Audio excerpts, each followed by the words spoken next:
You think that uniform gives you the right to humiliate people? The woman's voice rang out, so loudly that the entire restaurant fell silent.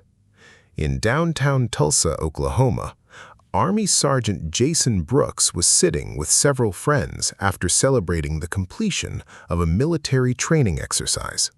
The alcohol had done its job. Jason had become loud, arrogant, and careless.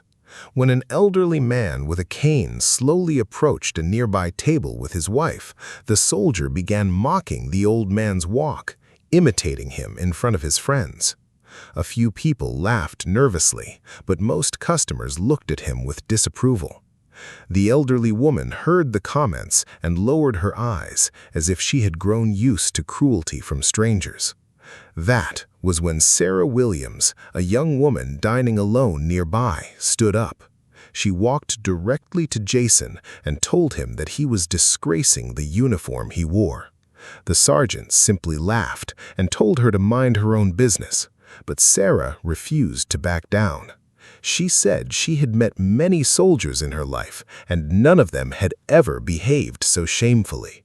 The conversation grew more tense by the second, and Jason became even ruder. Then the elderly man slowly rose from his chair and looked carefully at the name stitched onto the sergeant's uniform. The moment he saw the surname Brooks, his expression changed. "Are you by any chance the son of Colonel Richard Brooks?" he asked quietly. In that instant, the smile disappeared from Jason's face. Jason froze. His father, Colonel Richard Brooks, was a man whose name was known on military bases across the country. He had been killed during an operation in Iraq when Jason was only 12 years old. The sergeant slowly nodded, unable to understand how this elderly man could know his father. The old man reached into his pocket, pulled out a worn wallet, and removed an old photograph. In the picture, a young Richard Brooks stood beside a group of soldiers next to an armored vehicle in the desert. "I was one of them," the old man said. He introduced himself as Thomas Miller and explained that he had served with Jason's father many years earlier. It was Richard who had pulled him from a destroyed vehicle after an improvised explosive device detonated. Doctors believed Thomas would not survive, but Colonel Brooks refused to leave his friend behind. The old man spoke calmly, yet every word hit harder than a punch. By now, nobody in the restaurant was eating anymore. Everyone was listening. Sarah stood silently as well. She watched Jason's face slowly change. The arrogance faded, replaced by shame. Then Thomas said a sentence that made the sergeant lower his head. "Your father risked his life for others. If he saw you mocking helpless people today, he wouldn't even recognize you." For several seconds, Jason could not say a word. Memories from his childhood suddenly flooded his mind. He remembered his father's letters from Iraq, the photographs displayed above the fireplace, and his mother's stories about honor, responsibility, and respect for others. Everything he had slowly forgotten over the years. After his father's death, life became difficult.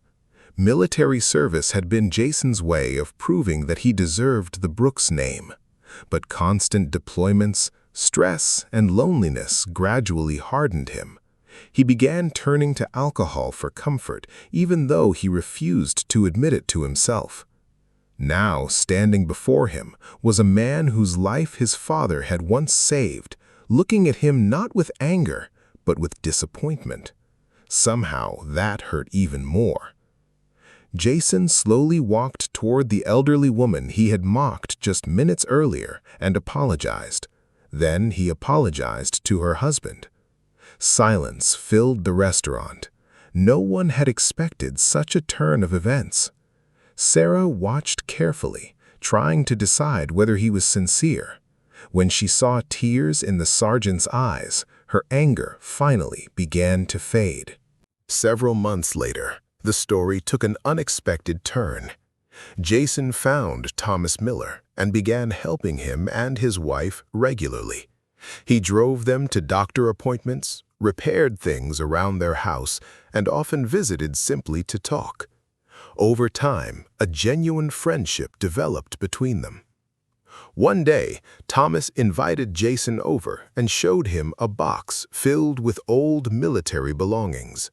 Among the documents was a letter written by Colonel Richard Brooks just weeks before his final mission.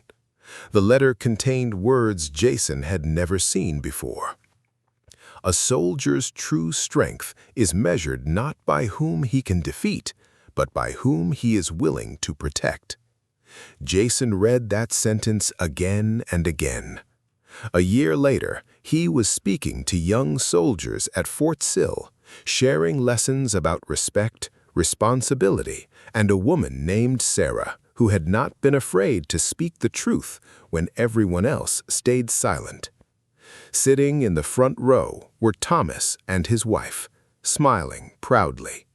Because sometimes one brave person can change someone's life, and one honest confrontation can lead a person back to the right path.